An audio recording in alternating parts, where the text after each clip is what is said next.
This is the story of a machine that shouldn't exist. A machine so powerful it controls the future of everything. And it is banned from the world's second-largest economy. So they decided to build their own. In the world of technology, there are machines and then there are gods.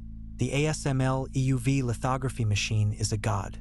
A $400 million titan that forges the chips powering our civilization. It is a monument to human ingenuity, a monopoly held by one company in a small Dutch town. But this monopoly has become the single most powerful weapon in a new kind of war. The United States, in a desperate bid to maintain its technological dominance, has forbidden the sale of these machines to China. It is a technological blockade on a scale never seen before. A silicon curtain has descended. For any other country, this would be a death sentence, a permanent exile to the technological dark ages. But China is not any other country.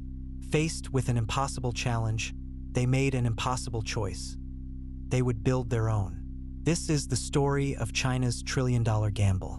How do you build a machine that took the rest of the world 20 years and hundreds of billions of dollars to perfect? You start a national crusade, a Manhattan Project for the 21st century. China has unleashed a torrent of resources unlike anything seen before. We're talking about a potential $70 billion government investment fund, the largest of its kind in history. This isn't just about money. It's about national survival. They began by recruiting the best minds they could find. Reports describe a global talent hunt, offering massive salaries and bonuses to lure back Chinese-born scientists and, crucially, former ASML engineers, experts who had seen the belly of the beast. In a high-security laboratory in Shenzhen, a team led by former ASML head scientist Lin Nan began the painstaking process of reverse engineering the God machine.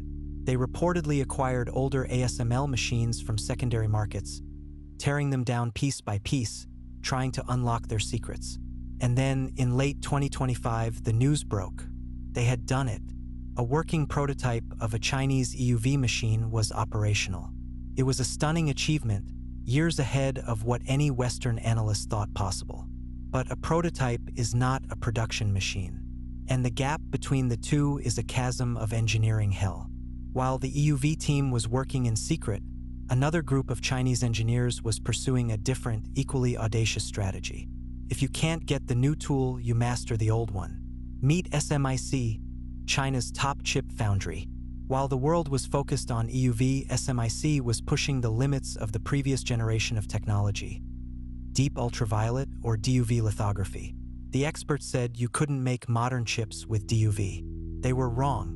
Using a complex technique called multi-patterning, SMIC managed to achieve what was thought to be impossible. In late 2025, they announced volume production of a 5-nanometer class chip, the Kirin 9030, which now powers Huawei's latest smartphones. This was a chip that, according to the sanctions, should not exist. It was a defiant statement, a demonstration of China's sheer will and engineering prowess. They were still behind, yes.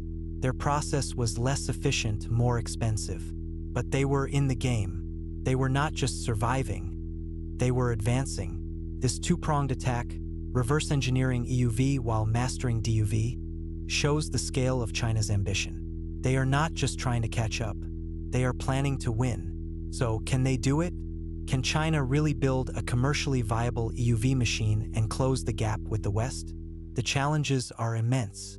An ASML machine has over 100,000 parts, sourced from the best suppliers all over the world. It is, as one analyst put it, arguably the best supply chain integration ever built. China has to replicate this entire ecosystem, from the ultra-smooth Zeiss mirrors to the hyper-precise mechatronics, almost entirely on its own. Their goal is to produce working chips with their prototype by 2028.